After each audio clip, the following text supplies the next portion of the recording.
지금 중동에 영향을 미치는 나라는 제가 항상 말해요. 사실은 재정적으로 영향 미치면 세 개밖에 없어요. 터키, 이란, 이집트. 신한수는 러시아예요. 그래서 러시아도 지금 튀르키예한테 100% 못 믿어요. 안녕하세요. 박종훈의 경제한방입니다. 이 튀르키예와 쿠르드족의 관계 지금 도대체 왜 이렇게 악화되고 있는 거고 앞으로 어떻게 중동 정세에 영향을 미칠지에 대해서 알파고 신하 씨와 함께 자세히 알아보도록 하겠습니다. 안녕하세요. 안녕하십니까. 이게 지금 사태가 워낙 지금 분쟁적이 많은데 여기에 또 불안한 적이 한 군데 더 생긴 것 같습니다. 지난 11월 13일에 이스탄불 테러가 있은 다음에 튀르키예 정부가 시리아 북부, 이라크 북부에 있는 쿠르드족이 있는 곳에 471곳 이 목표부를 타격했다 이렇게 발표를 했는데 여기다가 지금 지상군까지 투입하겠다는 얘기도 나오고 있다 보니까 이 상황을 어떻게 해석해야 돼요? 일단 우리 이 주제 들어가기 전에는 약간 재구성해야 돼요. 터키와 쿠르드족에 대한 관계. 한국 사람들 쿠르드족이라고 하면 하나의 멍텅어리로 생각을 하는데 한국 민족이 지금 대한민국에도 있고 북한에도 있고 중국 안에도 있고 러시아 안에도 있잖아요. 거류인들. 그리고 이 네 개의 한국 민족의 이해관계는 다를 거 아니에요.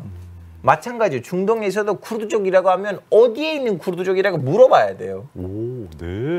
그래서 쿠르드족은 하나의 몽터리로 생각하시면 안 돼요. 예를 들면 이라크 안에 있는 쿠르드족은 남한으로 생각해야 돼요. 민주화를 어느 정도 했고 미국 진영이랑 너무 잘 지내고 그러다 보니까 터키랑 관계가 안 나빠요. 그렇군요. 우리랑 같은 민족 동포이기 있으나 정치적으로는 인연이 없다. 그래서 터키는 오히려 그 이라크 쿠르드랑 협력 관계이거든요. 마치 대한민국이 중국이랑 사이가 그렇게 나쁘지 않듯이 조선족들 때문에.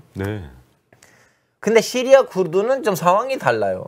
시리아 쿠르드는 튀르키예 안에 있는 쿠르드 중에서 독립파가 있고 정부파가 있는데 독립파란 사이가 좋고 사회주의자예요. 그러다 보니까 튀르키예 입장에서는 시리아 쿠르드는 독립을 하면 걔네들은 우리나라에 있는 쿠르드 애들까지는 자극시킬 거다.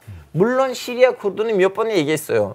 예전에 튀르키예 안에 있는 사회주의자 쿠르드들이 시리아에 와서 우리를 이렇게 만들었다는 건 맞는데 오늘 현재 우리는 단독적으로 움직인다. 튀르키예 안에 있는 쿠르드랑 아무 관계가 없다고 말을 하지만 튀르키예는 그걸 안 믿어요. 자, 그러면 지금 우리는 이 사태로 봅시다. 12월 13일 날 이스탄불 테러 사태. 이거는 수수께끼 아직도. 누가 했는지를 우리가 알 수가 없어요. 튀르키예 안에 있는 세력 간의 중돌일 수도 있고 알 수가 없는 이거 뭐냐면 일단 내무부 장관이 제일 먼저 나와서 얘기를 했잖아요. 이 뒤에는 시리아 쿠르드가 있고 이것을 시리아 쿠르드가 할 수 있게끔 만들어준 것도 바로 미국이다. 미국 너 우리는 동맹국이라고 하는데 얍삽하게 이러지 말자라고 이렇게. 근데 신기하게도 그 말을 언제 하냐. 튀르키예는 인도네시아에서 미국이란 정상회담을 하기 직전에 했어요.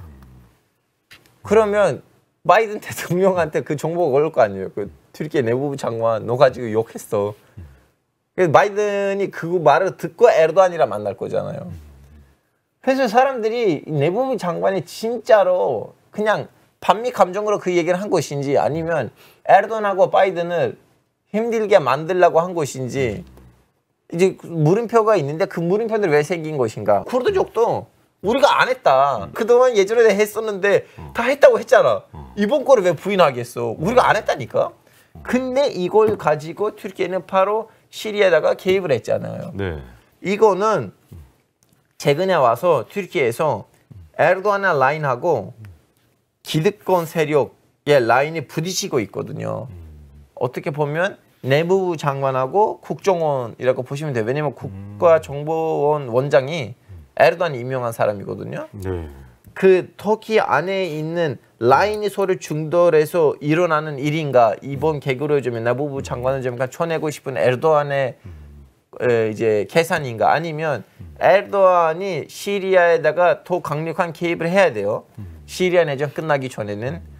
왜냐하면 시리아 내전이 이대로 끝나면 에르도안이 국제적으로는 개망시 당할 거예요. 왜냐하면 시리아한테 어마어마한 친구들이 있거든요. 에르도안이랑 관련된.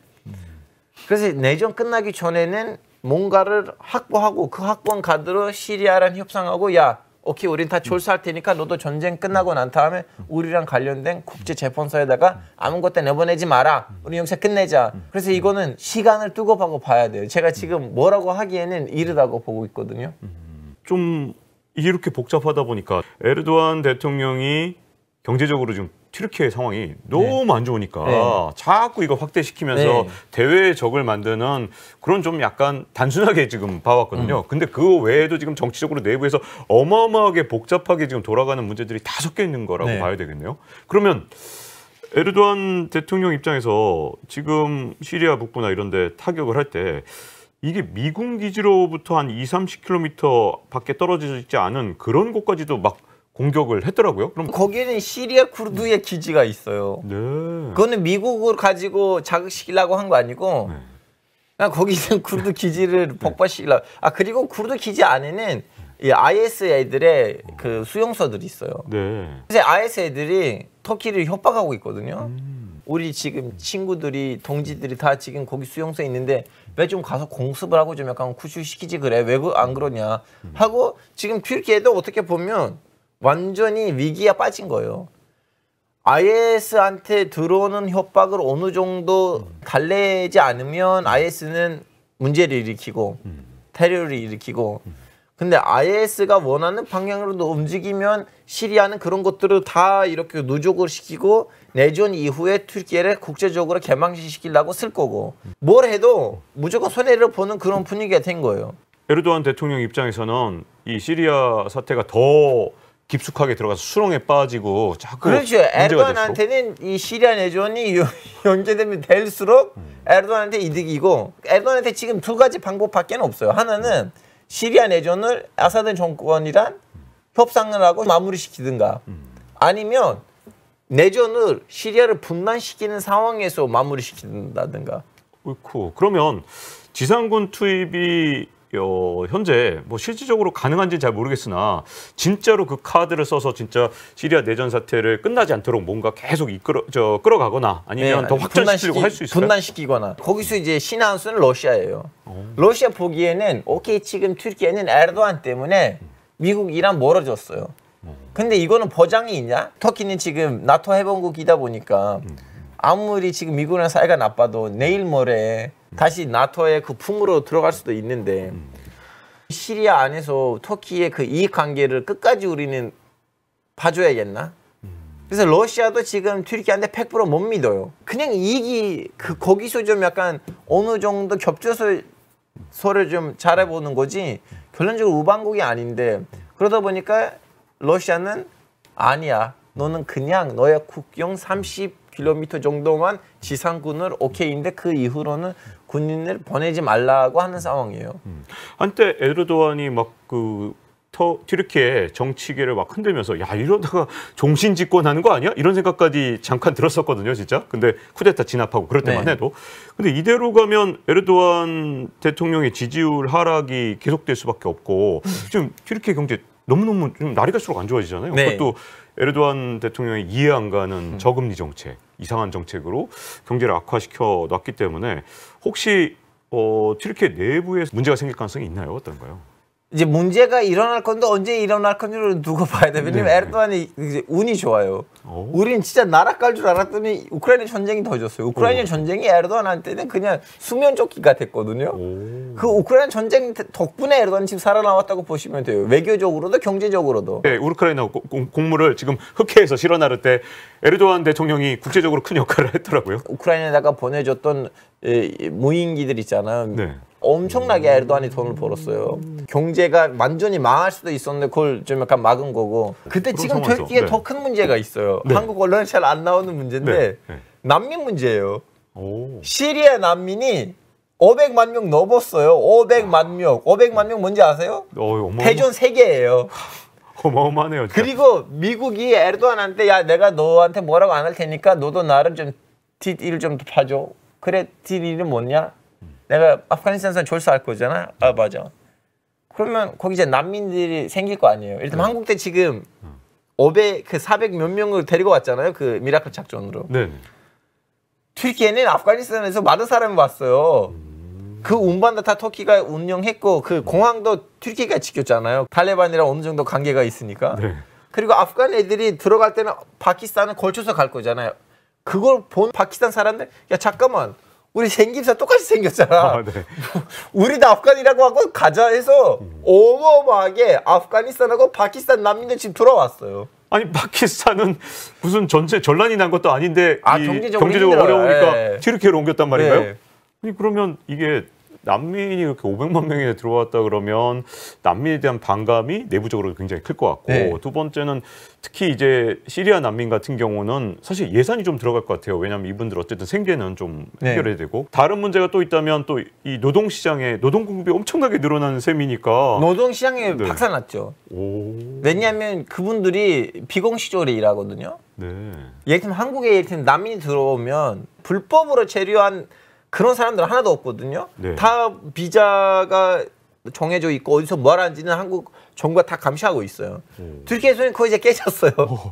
그냥 깨진 상황이에요. 보통은 그렇게 되면 극단적인 주장을 하는 사람들의 정치적 인기가 올라가잖아요. 그래서 지금 그런 이상한 정치인 하나가 떴어요. 그 원래 극우파 정당에 있었는데 네. 극우파 정당에서도 이제 못하는 거예요. 더 극으로 가야 난다고 해서 정당을 따라 만들었는데 이렇게 탈퇴를 해서 나오자마자 지금 지지율이 한 8% 정도 됐어요. 물론 이제 10%를 넘어가야지 국회에 들어갈 건데 처음으로 언론에 나와서 대놓고 이 난민 문제를 거론했기 때문에 그 사람 지금 인기를 땄어요.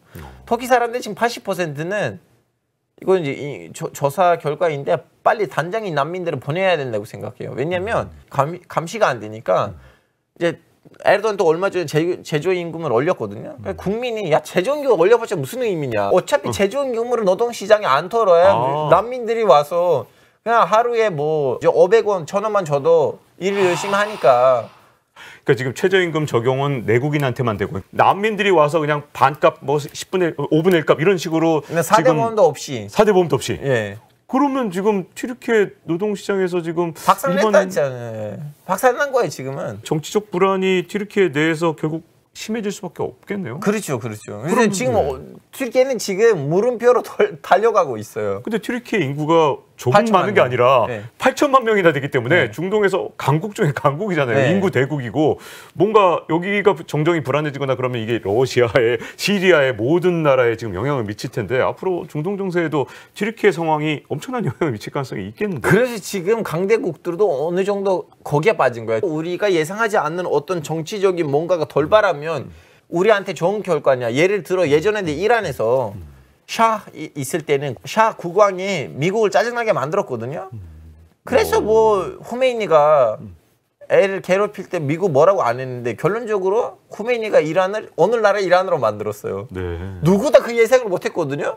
그 나라가 이슬람 공화국 된 거예요. 그러니까요. 원래 가장 자유로운 상황에서 그렇죠, 그렇죠. 지금 현재 이슬람 공화국으로 내버린 셈인데, 근데 이게 서방 국가들 입장에서는 튀르키예 정치적 불안이 진짜 걱정되는 게 특히 유럽은 아니 500만이나 되는 난민 지금 아니 유럽의 책임도 있어요. 50년 동안 사람을 기다리고 만들어 놓은 거 무슨 좀 외교적인 뭘 이득이냐. 이 사람들이 50년 전에는 60년 전에는 그래 튀르키예 니네들이 개말 파실 때부터 열심히 해서 좀 약간 서양화 현대화를 하니까 우리는 니네들을 EU에다가 받아줄게 해서 EU에 사실 제일 먼저 가입했던 60 몇 년 때 가서 신청을 했고 70 몇 년 때는 이제 다 절차가 됐는데 이 불가리아 같은 나라도 EU 가입이 됐거든요. 튀르키예 보기에는 우리는 아무리 서양화 해봤자 이 유럽 애들은 우리를 안 받아줄 거야. 그래서 지친 거예요, 사실은. 그래서 에르도안이 먹힌 거예요, 국민한테. 그게 또 유럽연합이 안 받아주니까 에르도안이라는 그럼 딴 거 뭐 하자. 권력을 잡고 계속 유지할 수 있는 그런 상황이 된 거군요. 좀 차라리 그러면 이중적으로 움직이면서 좀 새로운 모습을 보여주자. 인도 같은 나라 돼보자. 이렇게 한 거예요, 터키도. 포스트 에르도안 튀르키예가 어떤 튀르키예가 될 것인지가 다음에 중동 정세의 답변이 될 거예요. 왜냐하면 어떤 세력이 정권을 잡을 건지에 따라 달라질 거거든요. 네. 왜냐하면 지금 몇 가지 세력이 있고 그 세력이 이제 에르도안을 없애버리자는 걸 합의한 건데 없애버리고 난타마가 터키를 어떤 방향으로 갈 것인지가 물음표예요. 옛날처럼 나토의 성실한 동맹국으로서 그 예전에 있었던 그런 서양화하고 현대화를 계속할 것인지 아니면 이란처럼 거꾸로. 아니면 이란처럼 갈 것인지 아니면 이란도 아니고 러시아처럼 생민족 우파로 갈 것인지. 그러면 그럴 때는 이스라엘로 붙을 필요가 없어요. 이스라엘이란 뭔가 감정이 안 섞이잖아요. 왜냐면 이스라엘은 단순히 하나의 국가가 되고. 야, 그러면 정말 이 튀르키예 정세에 따라서 중동 정세가 같이 요동치는 그런 상황을 좀 봐야겠군요. 영향을 미치는 나라는 제가 항상 말해요. 사실은 재정적으로 영향 미치면 세 개밖에 없어요. 터키, 이란, 이집트. 이집트는 지금 좀 약간 사우디한테는 조종당하긴 하지만 자말 압둘 나스르까지만 해도 중동 아랍이라면 이집트였어요. 그렇죠. 네. 네, 그렇죠. 그래서 언젠가 다시 한번 이집트에서는 그 CGG 국가들한테 영향을 받은 이집트가 거길로부터 다시 벗어나면 나머지 나라들을 자기한테 갖다 묶을 거예요. 리비아라든가 티니지라든가 아니면 뭐 이라크라든가 시리아라든가. 그때는 이제 다시 이 세 개 나라 위주로 봐야 돼요. 잠시 역할을 어느 정도 사우디가 한 거지 저는 임시적으로 보고 있어요. 네.